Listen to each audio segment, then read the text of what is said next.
Hello, hello again to another Agricolor React. Today we have date night. Yay! Awesome. You're watching 15 Forgotten Vegetables Your Grandparents Grew That Need to Come Back by Big Bite Tomatoes.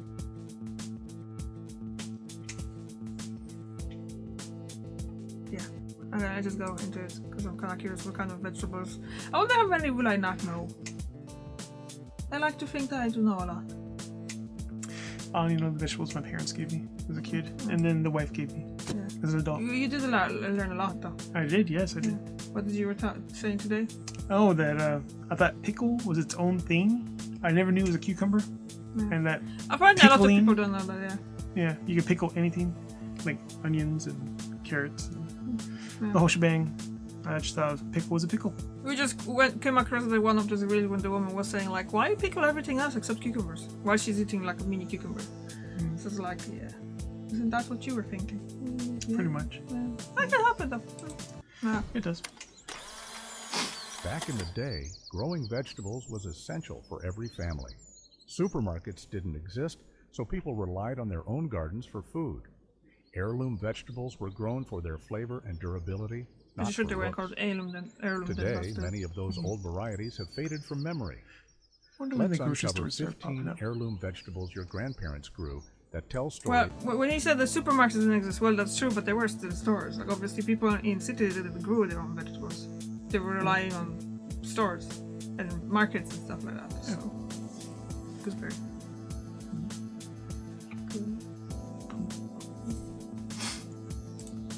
Of a simpler, self-sufficient time. Number 15, Brandywine tomato.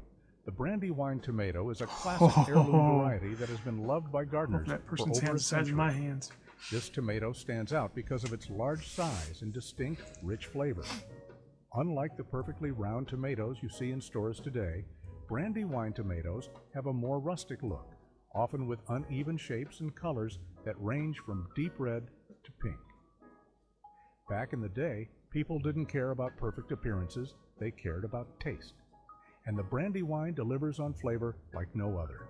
It's juicy, sweet, and rich with that classic tomato taste that's perfect for sandwiches, sauces, or just eating fresh off the vine. Number 14, Crenshaw melon. The Crenshaw melon is an heirloom variety that impresses with its rich, sweet flavor. And it seems like they're not going to go about the actual vegetables, but the varieties of those vegetables. Like tomatoes obviously are not forgotten. The melons are not forgotten. It's just the varieties. So unique appearance. Its greenish yellow rind is smooth with a subtle netting, while the vibrant orange flesh inside is juicy and full of aromatic sweetness. This melon became a beloved staple in home gardens for its delicious taste and dependable harvest. Our grandparents enjoyed growing it for summer picnics and family gatherings where its refreshing, honey-like flavor was a standout. The Crenshaw melon is a perfect example of how nature's creations can bring both nourishment and joy to the table. Number 13, Scarlet Runner beans. Scarlet Runner beans were a favorite in many gardens, not just for their delicious pods, but also for their beautiful red flowers. These beans are a sight to behold when they climb up trellises or fences, creating a wall of green leaves and vibrant blooms. I'm sick. He's gonna have a lot of ads. Well, Scarlet Runner, they do look nice. Those flowers are looking nice too. Just for having like a nice color spot thing. Because most of the beans, I think, they're blooming white. So that this kind of like orangey red color, it's really kind of looking nice in the garden when you want to have some, you know, pop of color as well. But I don't know. I just think that, well, we'll see how it's gonna go. So far, they're just going by the varieties, not the actual types of vegetables. So okay, we'll see. Yeah.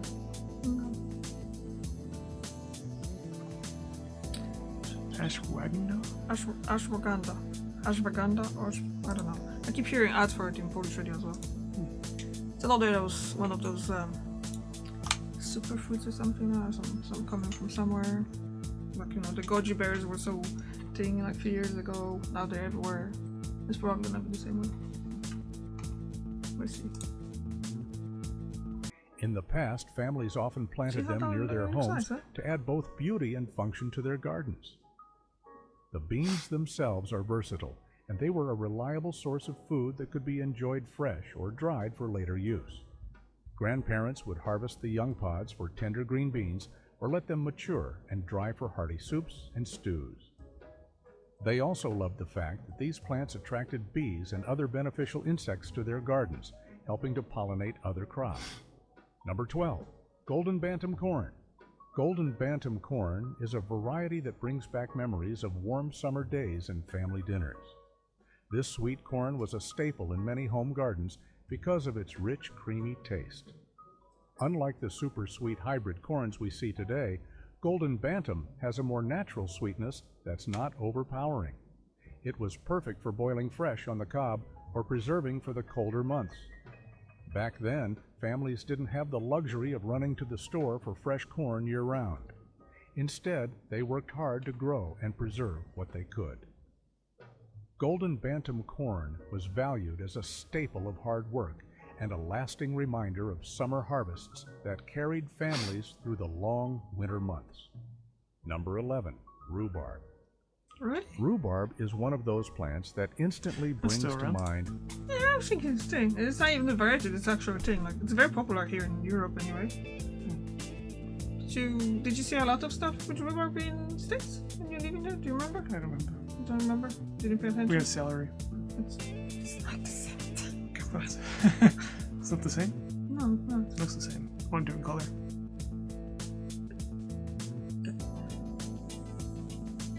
What now?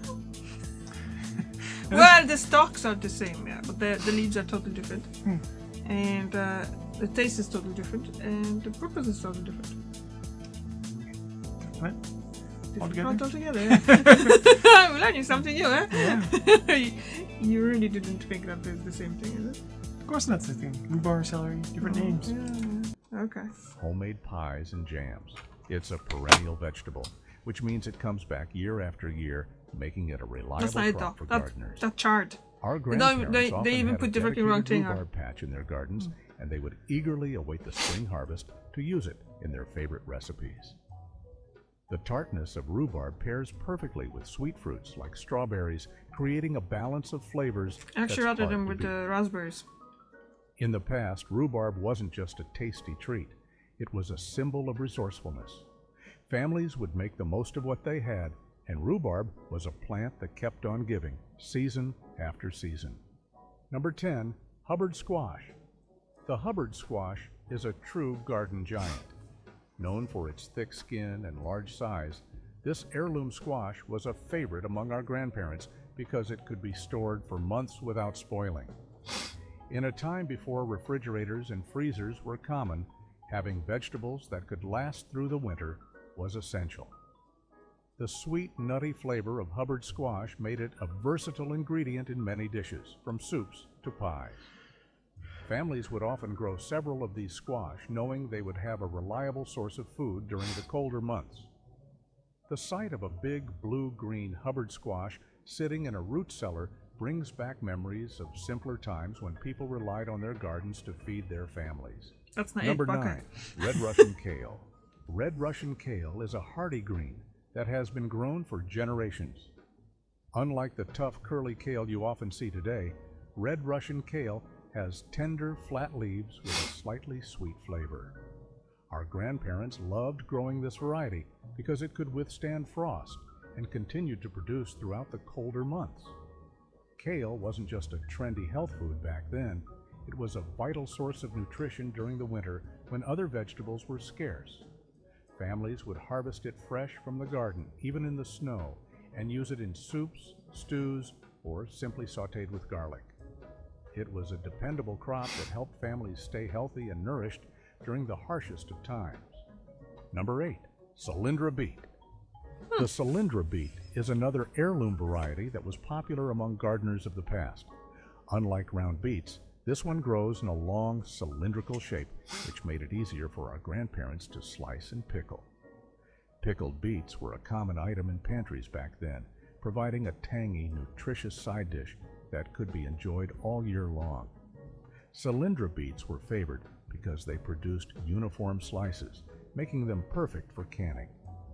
Growing these beets was a way for families to ensure they had a steady supply of preserved vegetables to get through the winter months. Number 7, dragon carrot.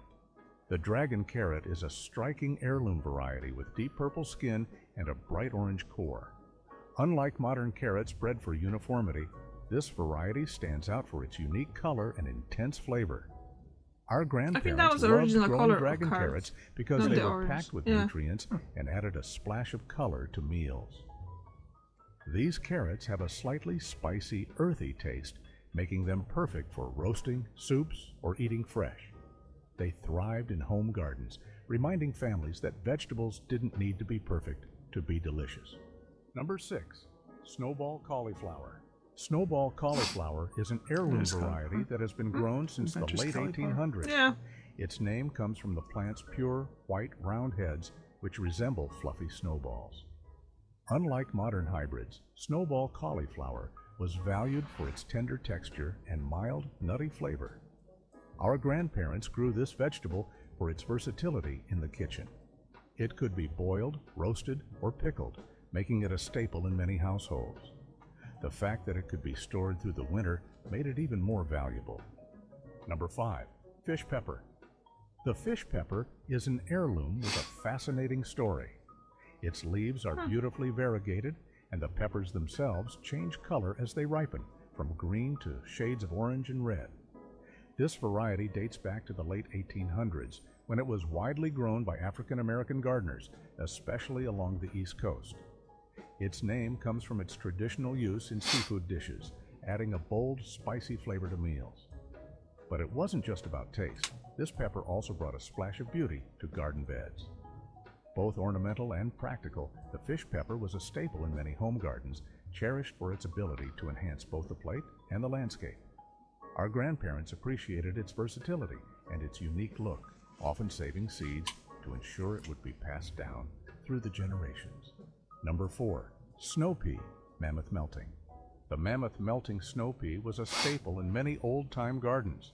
Its large, flat pods were known for their sweet, mild flavor and tender texture, making them a favorite in home-cooked meals.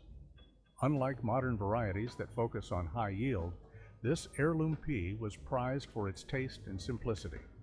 Families would plant them on trellises to save space and make harvesting easier. Grandparents loved how these peas could be eaten whole, pod and all, with no need for shelling. They were among the first vegetables to be harvested in early spring, offering a fresh, crisp snack straight from the vine.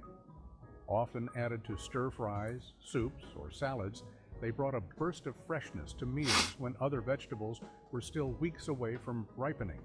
Number 3, Perkins Long Pod. Perkins Long Pod is a classic heirloom okra variety that has been grown for generations. I don't think I ever had okra. As a thing, I've seen you can buy it in cans, but I don't know what to do with it.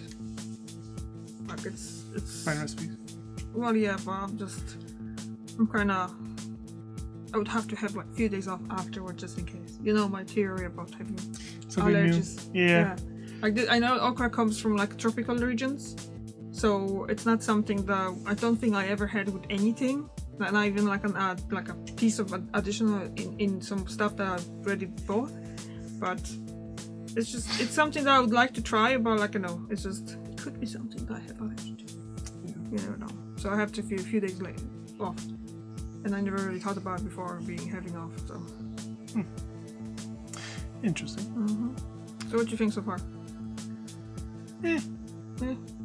I mean, I'm kind of looking at all those, and most of them are just heirloom varieties that they actually still grown. If someone growing their veggies in the garden, they probably have them.